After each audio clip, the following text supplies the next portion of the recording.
A thumbs up will do. This next comedian coming up to the stage I've become so fond of him. He's one of the sweetest boys that we have. Make some noise for Daniel Baltazar.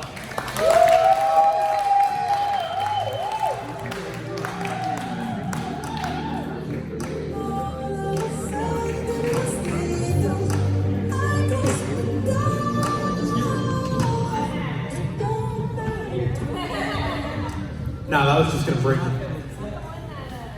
Hey, what's up, everyone? How are you? All right, they need this table over here. What do you think I'm doing up here? I'm here to do a magic show. No, I'm here to do no. All right, so I got a little bit of a personal question for everybody in the audience. Is anybody else here autistic? Show of hands. Right, now, don't get me wrong. I'm not here to turn this into a competition like, oh, I'm the most autistic person in here. You all ain't shit compared to me. No, that's not what I'm here to do. So I don't know if anybody else's parents have done this, but when they had autism, did your parents ever like use your autism as like an excuse not to help you out with your homework and shit like that? Because no, I'm getting ahead of myself. My parents will say that they didn't, but I'm pretty sure that my parents used my autism as an excuse not to help me with my homework. Because I'm pretty sure, even though they say that they didn't think it like that, actions speak louder than words, and their actions said that when they found out that I had autism, I was smart as hell. No, all that meant is that when I got my first Lego set, when I was 7 years old, I would develop a 15-year-old addiction. Yeah, who needs drugs when you have Lego? So if you ever hear me say the words, I'm bricked up, I'm talking about Lego, not my dick.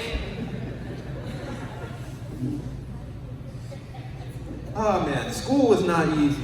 Not just because of the autism thing, but because I was not a very good student in math. Well, in high school, I wasn't, because that and Spanish was what nearly kept me from graduating.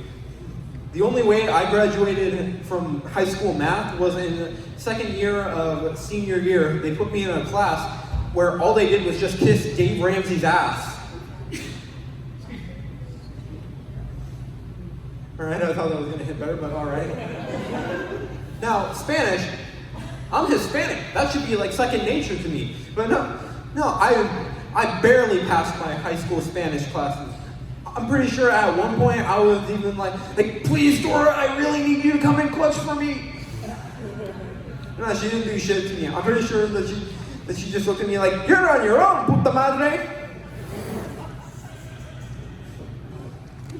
So you're probably wondering how I found out I was autistic. You're probably thinking, wait, did you get tested? Was the Lego and SpongeBob session the dead giveaway? No to both.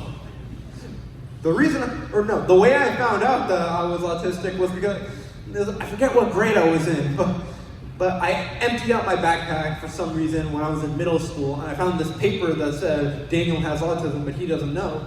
And I just held on to that like, oh, not because, hey, that explains a lot. That explains why I'm so obsessed with Lego and SpongeBob. No, I held on to that because I was going to be like, oh, sweet, now I can tell my parents that they're hiding stuff from me. Because, as you do when you're a kid, you hide stuff from your parents. Honestly, I don't have any really good examples. Oh, maybe that you started beating off. That's a good one. Funnily enough, I dropped the fact that I knew I was autistic when I got caught jerking off once. So the following morning, while I was kind of getting scolded by my mom about it, that's when I dropped that bombshell. I was just like, look who's hiding the secrets now, bitch!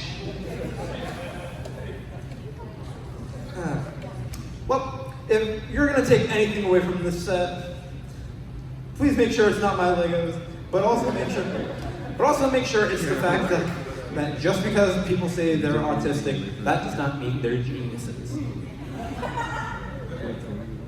And if it is, just say, hey, your genius is showing. Wait, where?